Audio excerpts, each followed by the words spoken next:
Welcome to day 2 of me posting to YouTube consistently. So, again, my name is Leanna, and thank you again for tuning in. And just a continuation from my last video where I said I would kind of give you some background story about how I became a truck driver. But before I do that, I wanted to show you guys something. I have this hair hat, and I absolutely love it. I mean, I've had it for a while. But when I saw it before I went to work yesterday, I was like, oh, I got to tell everybody about this hat. So normally when I'm in the house, I'm just walking around with my little bonnet on, my little glasses, and, I'm doing what I'm doing in the house.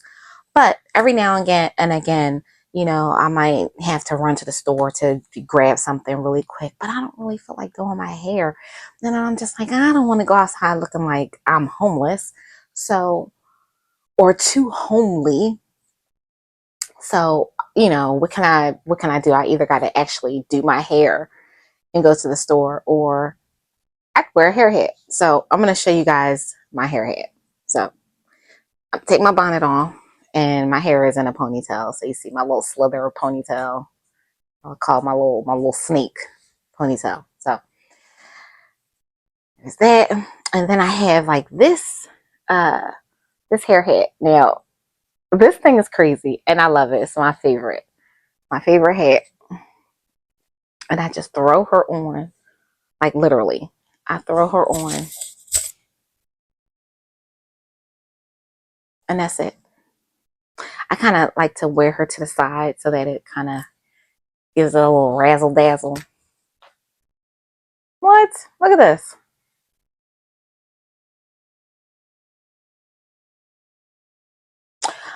Oh, I don't look 21. Oh, yeah, here's my ID. Girl, look at this. I can run to the store, run all my errands, run to the supermarket, to Walmart, to Target, go to Starbucks and get a coffee, go to the mall, and you're not sitting in traffic and people looking at you like, who mom is that? Or show up somewhere and, the kids got a track meet, or, they have football or basketball or whatever. Um, and it's winter. We're getting ready to go into spring, but you can still rock a hat. Like what? And who's going to tell you to take it off? Nobody. So, and who's going to check?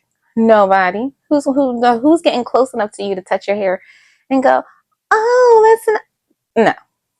Mm-mm. Look at my face. Read the room. Don't do it. But I love this. I love it.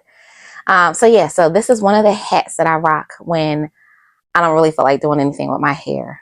And then the other hat that I like, it's not my favorite, but it works in a pinch when I just need to just quick run in, run out. Like somebody ring your doorbell, and you're not trying to go to the door looking crazy. Before you open the door, just throw your hat on. Hey, your hat hanging by the front door. People come to your house, and you're like, oh, my hair is not done. I look crazy. Girl, you in your house. Throw your hat on. They won't tell you to take your hat off. I'm in my house. What? Yes. Throw your hat on. I love this. And these hats come in different, the hats themselves come in different colors. You don't have to get black. To me, it's universal. I can wear it with anything. But I think the hats come in white and red. I think blue, but I know for sure the cap itself comes in red and white and black. And then the hair itself comes in different colors. You can get blonde. You can get, this is dark brown. You can get black. You can get red. They have tons of colors. They have like ones with highlights in them, all the things. So even in the summertime, you go into a volleyball match, a tennis match, you're going to hang out at the beach. You're going to the boardwalk. You're going to the amusement park with the kids. As long as you're not getting on a roller coaster, you should be good. You're on vacation. You're on a cruise. Girl, throw you a hat. Like this would go good on a cruise. I wouldn't wear the beanie hat on a cruise. Only because it would look weird. But baseball cap, if you on vacation, like you going to Disney World or, whatever, throw this on and go and you look super cute. But for today's video, I'm going to throw this hat back on because I like it so much. My husband says, oh, you out here frauding in these streets and am. And who gonna check me? Nobody. Okay. So, like I said, I like to turn my head to the side a little bit because it adds a little razzle dazzle. Like technically it's supposed to be like this, but I like it, you know, like that. So, because it just, I don't know, it's cuter. So yeah, so got these off the TikTok shop. I don't know what they're called. I just call it hair hat, and a bunch of them come up. Advertisements come up. And then the other thing I got was this um, lipstick. I can't really, I don't know if you can see what that says. Can you see it? Anyway, it's that clear lipstick that you put on and then it changes colors. So I'm gonna put it on like this. And this is another thing, you know, it's moisturizing. It feels like I'm putting on chapstick, but it's really like a lip stain. So you see it changing colors? My last video, my husband was like, oh, you like the way your lips look in that video. I'm like, no, you like the way my lips look in that video. That's why you said it. Trying to play me. Get out of here.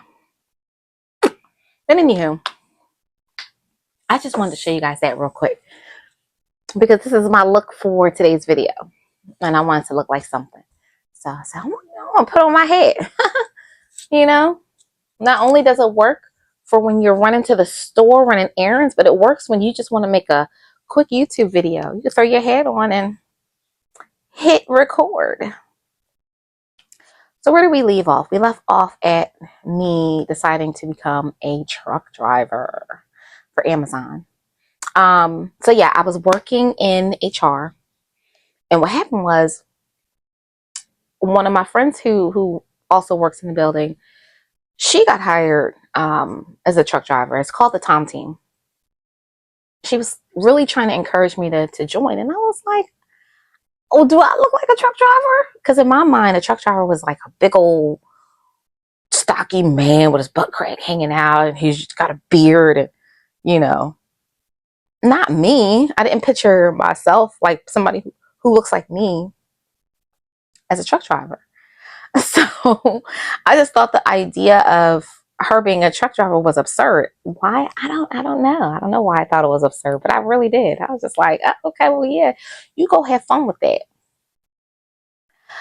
But as she went through her training, as she, you know, progressed through the classes and everything, and she got her CDL, she was just like, Leanna, look at my pay. And she showed me her pay, and I was like, wait a minute, let me rethink this. And I said, so it's really, you really like it? And she said, yeah, you need to come over and work with us. So I said, I did some research. And I saw, it just kind of opened up another world to me. Like I understand, you know, social media has like the different algorithms, and YouTube, Facebook, TikTok, Instagram, they all show you what they think you want to see.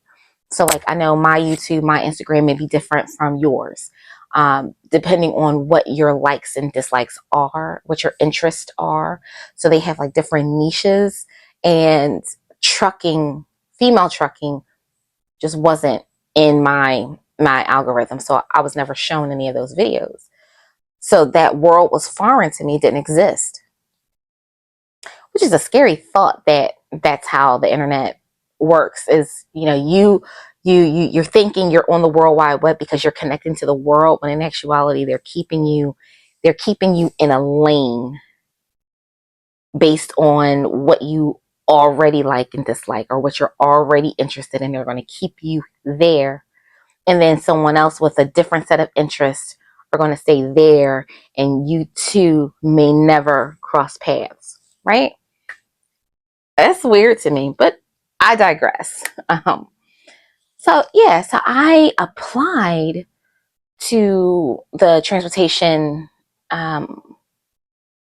associate position on the A to Z website, and within like 2 weeks, I got a email saying, hey, we want to hire you.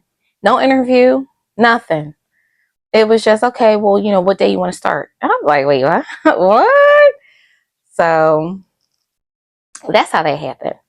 And then I went to the training. So I know we had like 5 weeks of in classroom training where they taught us about the DOT, Department of Transportation, um, all the rules and regulations of the road, the street signs, the your electronic. It's like a your hours of service. It just tells you about all the ins and outs of driving a truck on a public road. And then they sent us to like various Amazon locations to learn how to drive hostlers. So you ever hear people call them yard dogs? I really hate that term because I'm not a dog. I call them yard jockeys because basically that's what you're doing. You're jockeying the trailers back and forth. So we have like a computerized TC, or which is TC stands for touch computer, and the moves from inside the building would populate on the computer screen and tell us, okay, I need you to move this trailer at parking slip 425 needs to go to dock door 110. And then it would tell me, is that trailer loaded or is it empty? And then what we would do, what was called a visual trailer inspection. So we would attach to the trailer, plug in the electrical line, the air lines, and then walk around the trailer to make sure all the lights are working. The clearance lights, the running lights, the four-way flashers, make sure there's no air leaks, check the ATIS lines, check and make sure that the airlines underneath the trailer itself aren't too low to the ground. Check the landing gear to make sure that the crank handle's working properly and that the boots are good. It's not rusted and like getting ready to fall off or anything. Check the doors to make sure the doors are on the hinges and they're not broken or getting ready to fall off. We check the license plate to make sure, because these drivers, I guess I'm not really sure why they do it. I don't want to blame all the drivers. It could be the company. I don't know. But I've seen a lot of trailers where the license plate, like maybe a number is altered or they'll put mud over one of the numbers. So I guess when they go through the Easy Pass, they don't get charged twice and the truckers don't even put their license plates in the on their truck. They have it like physical, like somewhere where they can pick it up. Because I guess when they're traveling from state to state and on different highways, they don't want to have to pay the tolls, so they'll let the toll pass to the trailer, not to their tractor, so they don't accumulate that fee. So they'll take their license plate off, and then when you go through the Easy Pass lane or the toll lane, it'll just pick up the plate on the trailer, which I think is interesting. But anyway, so yes, we walk around and do a VTI, and then we determine this is a good trailer. We put it on the dock door. But yeah, so they gave us like a week to learn how to drive a hostler. The hostler you don't have to have a CDL for because you're only driving in the yard. You just have to have a driver's license. And then we had a trainer come and basically show us how to. Now, mind you, I'm learning how to park trailers, drive a hostler and park trailers, and I hadn't even gone to truck driving school yet. Now, granted, when like my first week working in the yard, I was only pulling empties, wasn't pulling like loaded trailers, but still, like, and it wasn't hard. I was scared though. I was just like, well, I haven't even gone to school to learn how to maneuver a trailer, like a combination vehicle. But you want me to just go out there and do it? Oh, okay. But I did it. I was scared to death, and it took me a while. Some people just picked it up quick, but I wasn't one of those people, and I almost quit a couple of times because it just wasn't like the whole. If I turn left, the trailer is going to go right. If I turn right, the trailer is going to go left. Like it wasn't clicking for me. Like I knew that that was, oops, I'll keep touching my mic. I knew that that was how it worked, but I don't know. It was just weird to me because it's different with a car or a truck, like a regular vehicle, non-combination vehicle. So it took me a while, but I did eventually get it. I did eventually get it. What I did was I went online and I ordered a model truck, and it was a tractor that came with a trailer, and it was like, I want to say, ergonomically correct. So it had the landing gear, it had a fifth wheel, it had the kingpin, it had all the things. So, and like when you would drive it around, like I would just drive it around on my dining room table, it maneuvered like a truck. So if I turned the truck, the tractor itself, to the right, then the trailer would go to the left, and if I turned it to the left, the trailer would swing over to the right. So I use that because I'm very visual. I use that to kind of help it click in my brain that that's what I needed to do to maneuver my trailer. And then my trainer said something to me because I could not, those parking slips are just like little slips. So you have like a row of trailers, and then there's like this little opening. And they're like, oh yeah, park your back your trailer into this spot. And you're like, well, how the heck am I supposed to do that? And they give you like maneuvers that you do. But still, I was just like, if you don't know how your trailer is going to move, you can do all the maneuvers in the world. It's just not going to work out for you because you're going to oversteer, because you're not compensating for when I turn, like depending on how much I turn my wheel will determine how much the trailer is going to bend either way.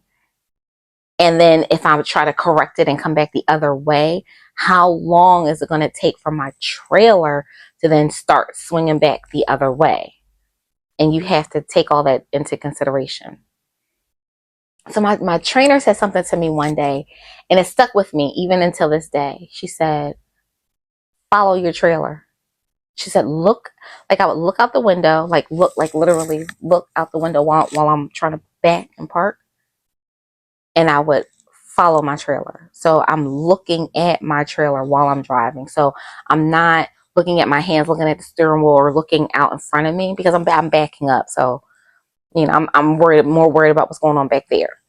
So I'm looking at my trailer and I'm going slow. I'm not trying to be fast. I'm going slow so I can see the trajectory of my trailer and where it's headed, so I can make the little adjustments as needed. So yes, I did that.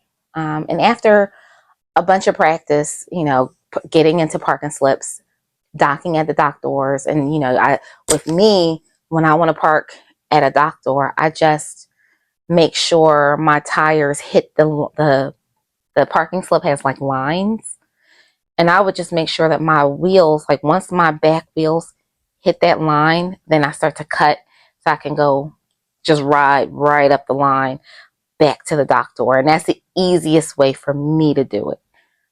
Now, I know some places, the dock doors are kind of like maybe in between the two lines, or maybe closer to the left side than it is to the right side. So all that is nuance, but just as long as you can get into that parking slip, and then you can adjust as needed. You pull forward and then adjust and come back as needed. But at least you're straight, because you have that line. It's just trying to show you, okay, I'm either on the line or I'm parallel to it, but I'm straight. So yeah, so they send us to Hostler school, Hostler training, and then they let us work in the yard for like 3 weeks, just to kind of get used to driving a tractor trailer, making U-turn. Yeah, U-turns. You can only make U-turns in the yard, not on a public road. Never on a public road can you make a U-turn with a combination vehicle with a truck.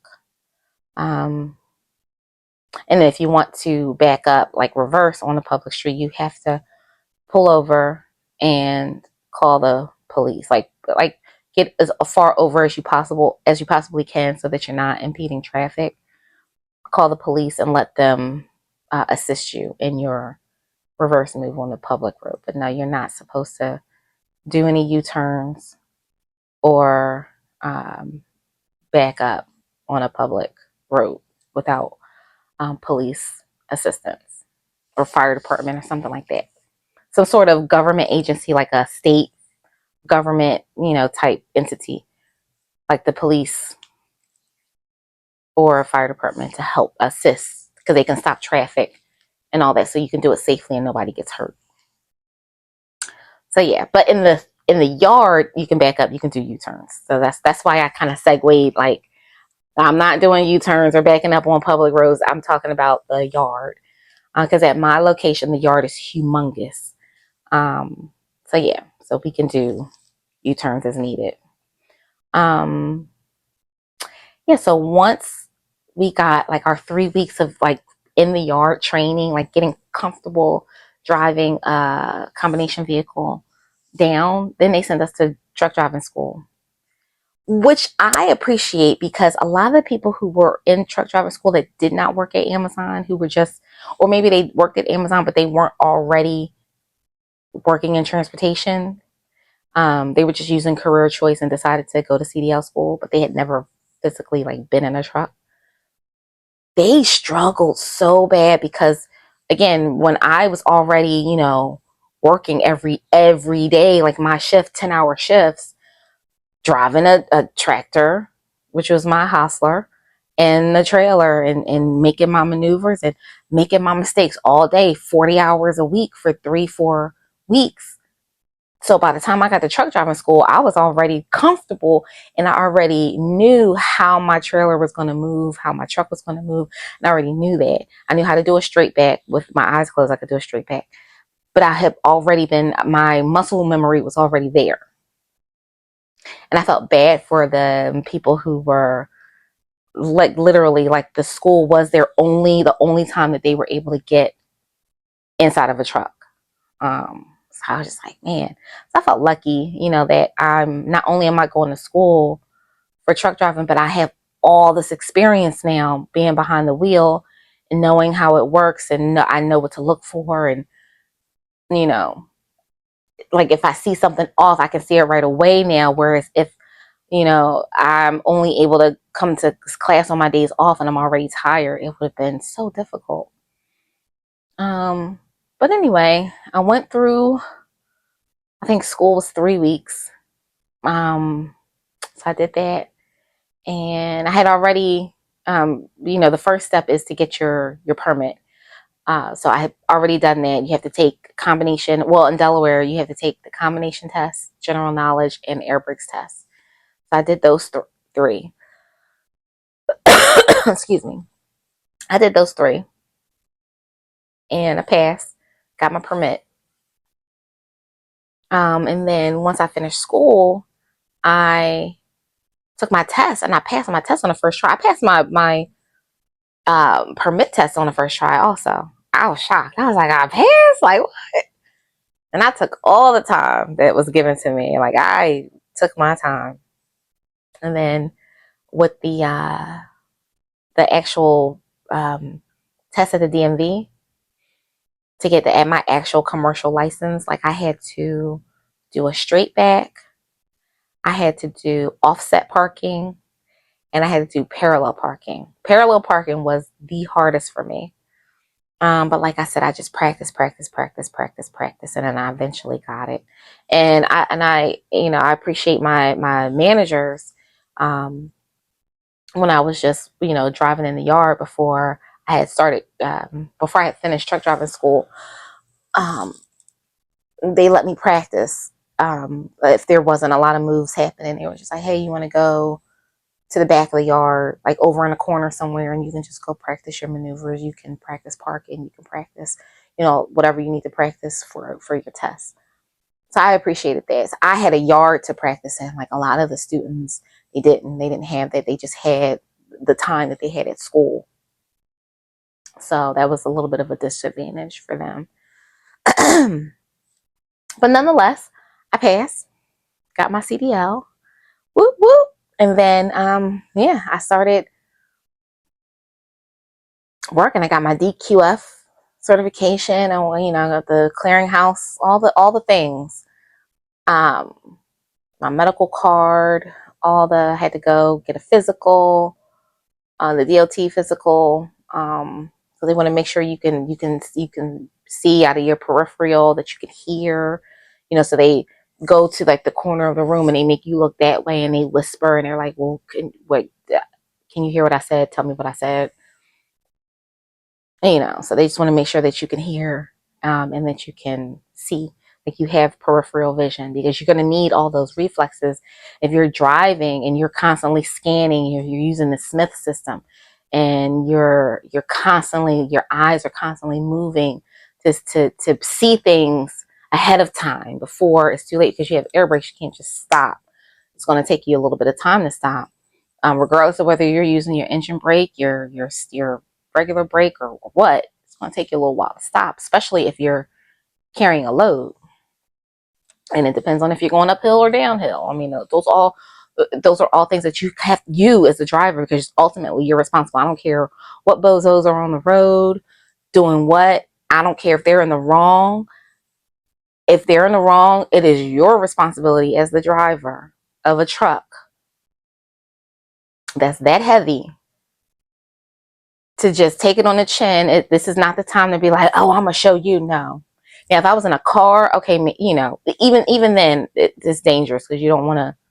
But in a truck, you got it. You want to get in front of me, you go ahead and get in front of me. I'm gonna slow down, because what we're not gonna do is cause an accident because you're impatient, or because whatever is going on in your life, or you don't. Some people are too scared to drive next to a truck, so they try to speed past and hurry up and get in front, or they kind of hang out right at your tail, and you're like, why is this person like right here? Like almost in my blind spot, but not quite. I see you there, but like, why are you right there? I let them go. I let them have the right of way, regardless of whether they're right or wrong. It doesn't really matter. It's my responsibility to keep us all safe. And that's the kind of mindset you have to have. It's not like, oh, well, I was here first, or this is my lane, or how are you going to get in front of me? No, not when you're driving a truck. When you're driving a truck, if somebody wants to get in front of you, let them. If somebody wants to go around you, let them. Just let them. I get paid by the hour. So it doesn't really mean anything to me whether I let 15, 20 people get in front of me. I'm eventually going to get to where I'm going. Every hour I'm getting ka-ching, ka-ching, coins in my account.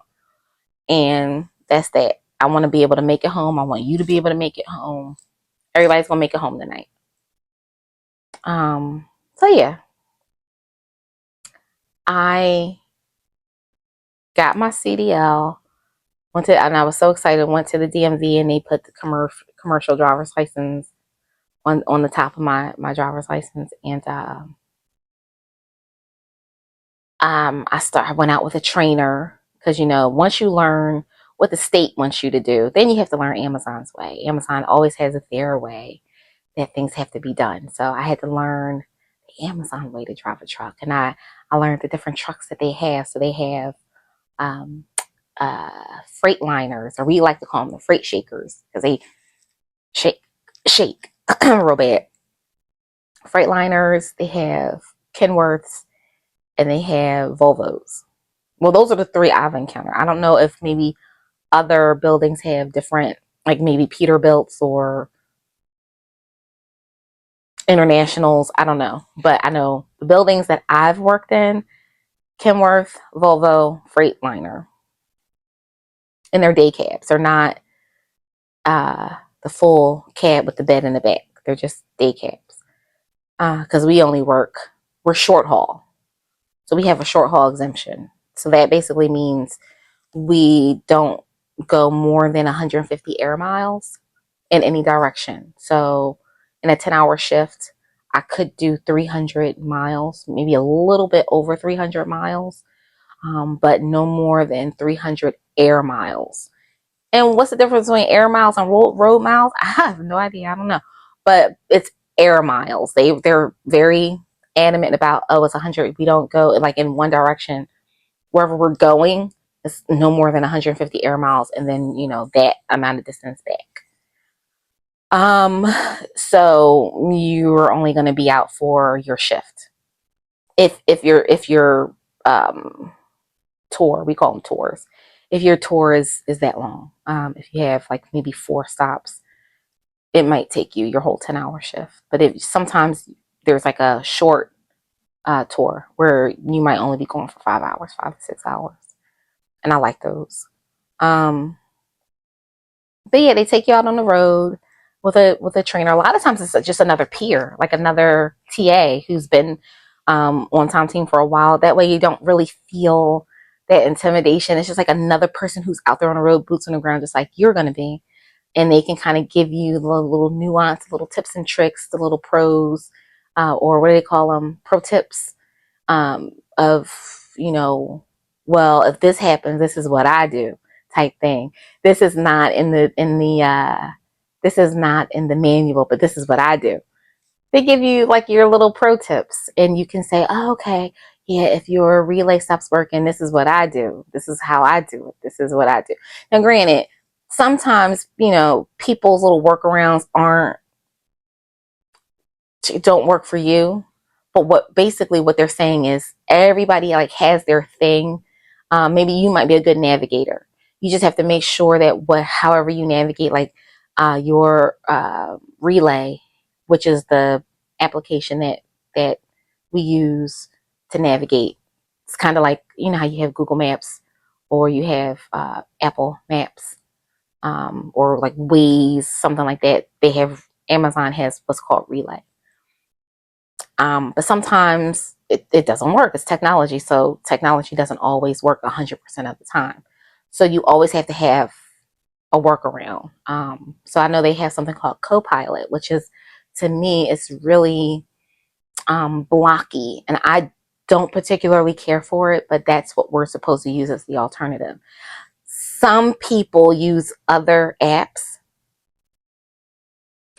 All I'm going to say is just make sure whatever navigation tool you use that it's for trucks. So you have to make sure, because if you use one that's for cars, it may take you down a road that's only meant for cars and not trucks. Or it might take you over a bridge that a truck can't go over versus a car because you're too heavy. So you just have to be really mindful of that, because you can get in huge trouble. One, if you get hurt, or two, if you hurt somebody else or damage public property. Those are no-nos. So you just kind of have to be vigilant and make sure that you're reading, you're paying attention, and all the things. But yeah, but I actually like it, and the pay is really good. Um I'm at 65K already. For me, like I'm married. I have a husband. So it's to me that's pretty darn good, driving a truck for Amazon. I never thought I would make that much money. Even my job that I had, I was working in the financial district in Center City, Philadelphia for 17 years. And, you couldn't tell me nothing because I had on my little suit and I had my little desk. I wasn't even making that. You know what I mean? So now, granted, to some people, that's just like, that's all you make. But to me, it's something, because it's not just my income. I've been married almost 20 years. So, you know, that's good money for me. So I'm quite pleased with that. And I'm at the time in my life where I'm trying to start winding stuff down. I'm not trying to start a whole new career. I'm not trying to climb the corporate ladder. I'm trying to find out where I'm gonna retire at, what I'm gonna do in my later years. Now that the kids are almost grown, I need to start figuring out how much fun I'm about to get into and how I'm gonna fund that fun. So yeah, that's how I got onto the Tom team. I kind of feel like, because everybody's like, oh, you drive a truck. And I see the third party drivers come in the yard because it's not just us in the yard. We have third party drivers um, from other companies. So you have Amazon Freight Partners, which are business owners who they invest with Amazon. Like they might give Amazon $40,000, and with that money, Amazon will give them like four Amazon trucks, uh, and give them like a pool of people, that they can hire to work as drivers. Or the companies might hire their own drivers that they know, okay, you went to this school that blah blah blah, you can come work for my company. And they get like the blue, it's like a dark blue and like a not royal blue, but like a true blue jacket, that Amazon jacket that you see people wear,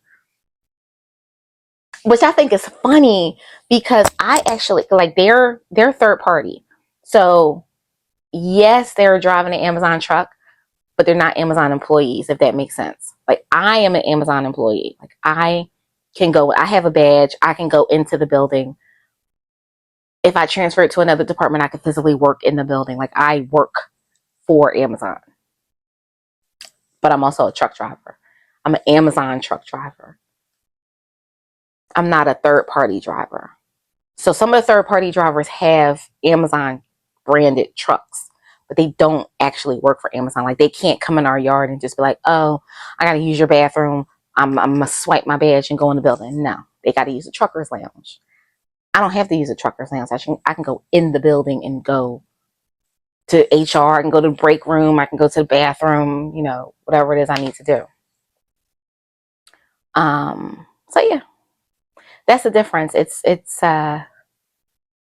I get the Amazon benefits, the career choice, all the things. I have the A to Z page. The only difference is like we use Relay, third parties use Relay. And when the third party people go on strike and they put all over the news like Amazon drivers on strike, and people think it's the Amazon drivers, and I try to tell people, I'm like, they're third party. They drive an Amazon branded vehicle. They pull Amazon freight, but they're not actually Amazon employees.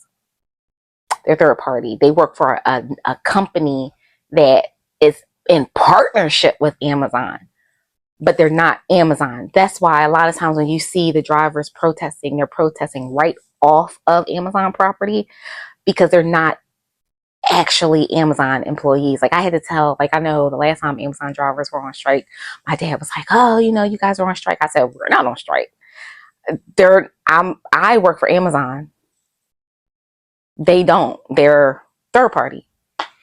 So that's the difference. That's the other thing, and you can always tell because the actual Amazon employees, the drivers, our trucks on the side, on the door, it'll say Amazon Logistics, and that's it. Like it'll say Amazon Logistics. It won't say like LNG distributors, or it won't say um,